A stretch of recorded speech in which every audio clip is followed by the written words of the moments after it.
morning, Akinyi. Good morning. Can you please introduce yourself? My name is Akinyi Walender. I'm from Kenya. I work for Practical Action as Africa Director, and I'm responsible for all the organization's operations in Africa. You said to me earlier that for Practical Action, all the questions related to adaptation, loss and damage are really high on your agenda. Can you talk us through that?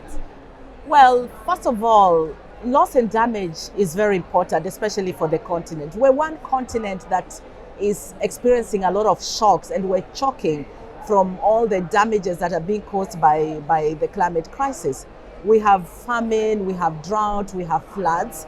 And so it was really important that in this COP that we follow on that and be part of the community that's trying to push for loss and damage, especially for the African continent. And on adaptation, COP26 actually fell short of its obligations on adaptation. So it was important that adaptation gets on the agenda. We need to make sure that the North, the wealthy North, actually pays up. There's been a lot of talk about putting money on the table, but nothing happens. Up to now, we're still trying to get the funding that was pledged, but it hasn't come through yet. Do you think it's going to come through? Well, I hope that it will. First of all, I think it's really a good feat that adaptation got on the agenda to begin with. But it is not always talking and no action. Absolutely. But we're hoping that this time there will be some action. Just the fact that this COP is being held in Africa, in Egypt, which is representing the continent, in a place where climate crisis is really top on the agenda, we can see the effects of climate crisis. Did you feel that it really makes a difference? Did you feel that the North is really listening to the South? I believe they probably are. First of all, because of the sheer big number of African representation here. This has been dubbed the Africa COP,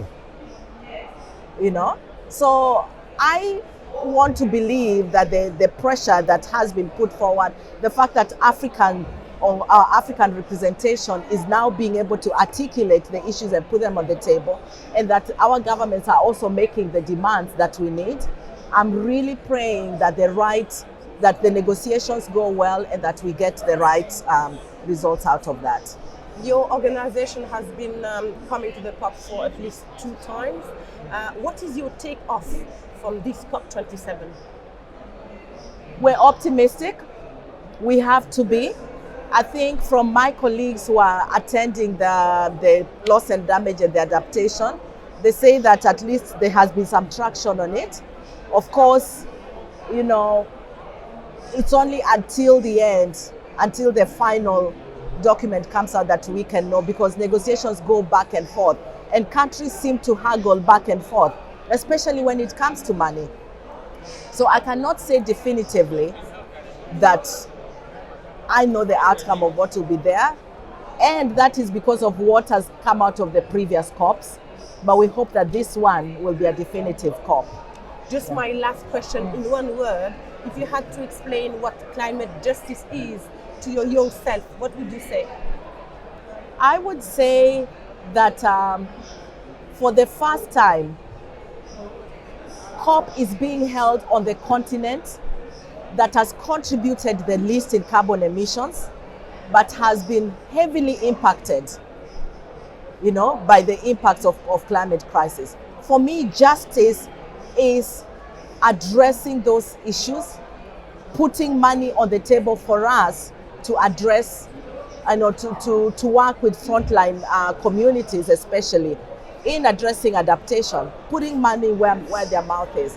That is justice, because we have not contributed to the climate crisis, to the carbon emissions.